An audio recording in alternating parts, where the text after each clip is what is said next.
Viewers, the latest news about Ethiopia, Amhara, Afar, and Tigray region is that there are several reports of ongoing fighting between Afar forces and Tigray Defense Force in the Afar region that I will share with you in this video. In the previous video, I informed you that there are reports from several sources that Tigray Defense Force soldiers are heading towards main road connecting Ethiopia and Djibouti. And there were also reports from Tigray Defense Force sources that Tigray Defense Force soldiers had reached areas around main highway which is connecting Ethiopia and Djibouti in the Afar region. And now, a statement from the Afar administration says Tigray People Liberation Front forces have begun efforts to cross Sardo Marto Choki on the road connecting Ethiopia and Djibouti. According to other sources, Tigray forces are on their way to capture Sardo. Sardo is situated on the main road which is connecting Ethiopia and Djibouti in the Afar region. And fighting is currently underway in the north of Afar region, especially in Zone 2. And reports are being received about the Tigray People Liberation Front forces that they want to close the Ethiopia-Djibouti road. And Afar administration says the number of displaced persons has reached 3 lakh from recent fighting, and the number of refugees may have been higher as the fighting continues. Whereas, on the other hand, a senior Eritrean army general has allegedly been fired by President Isaias Afwerki after reportedly suggesting end to the Eritrean army presence in northern parts of the Ethiopian region. A security source told Sudan's Post in Addis Ababa the unnamed member of the Eritrean Army Command was reportedly removed late in January by President Isaias when the president could not be convinced for the reasons suggested by the army officers that want withdrawal from northern Ethiopia. And as you know, there has been an armed forces from Eritrea, and this general suggested, according to information we heard, that the presence of Eritrean forces in Tigray and some parts of Afar was not necessary. And the security sources who requested not to be named said it is at this point that President Isaias, who is not convinced of the many reasons given by the general that I do not know what are they, decide to replace him with a junior officer whom he promoted to the rank of Major General, the security sources said.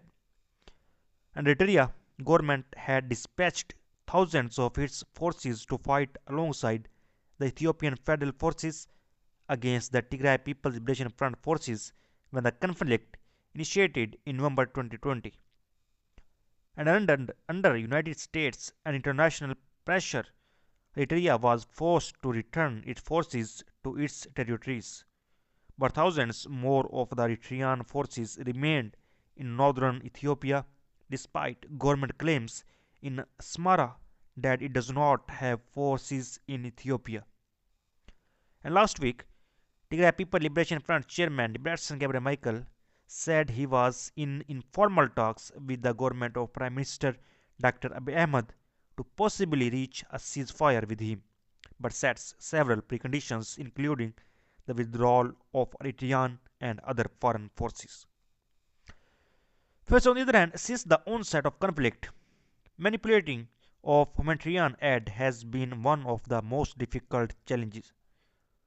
Borrowing a page from Ethiopian history, Prime Minister Abiy and his government have continued denying humanitarian supplies across front lines as a means of limiting resources and eroding support among the civilian population for the Tigray Defense Force. And as a result, more than 9 million people require emergency life-saving assistance today. And the parties to the conflict must recognize the independent, impartial, and neutral role of the humanitarian community to discharge their duties on behalf of civilian populations rather than see them as a fifth column of opposition. Since the conflict started, 23 aid workers have been killed in Tigray, with no official investigation being carried out to find those responsible. And in parallel, the draconian bureaucratic procedures that humanitarian agencies are obliged to navigate continue to hamper relief assistance as they have for decades in Ethiopia. And this impels relief workers across the country, not just in the north, and needlessly adds mitigation costs that eat into operational budgets. And despite the effort to deny assistance to Tigrayans, a better than expected autumn harvest is about 40% of the region prevented mass starvation in rural areas. And population in peri-urban and urban communities dependent on aid have fared far worse. A May 2021 integrated phase classification reports is ill fit for understanding the current needs, principally because that study was conducted during the lean seasons, whereas the January 2022 World Food Programme's Emergency Food Security Assessment analysis was completed during the harvest.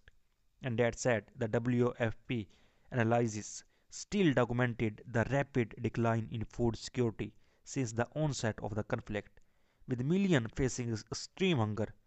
Resultant negative coping mechanism will have lasting cognitive effects for a generation, and without immediate resupply, life-saving relief to millions will grind to a halt and again send hunger, malnutrition, and child mortality skyrocketing.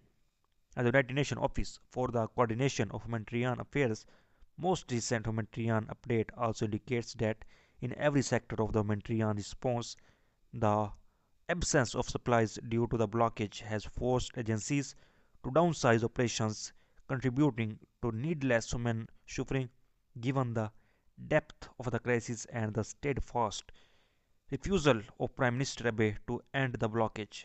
Donors and the United Nations and non-governmental organization partners should consider pushing for an overland humanitarian corridor to serve Amhara, Tigray, and Afar, as well as air bridges similar to the recent successful International Committee of the Red Cross air operation to ensure necessary assistance until such time as the parties allow all Ethiopians in need to have access to life-saving supplies. And seeing the parties of the conflict agree to withdraw from contested lands will prove very difficult.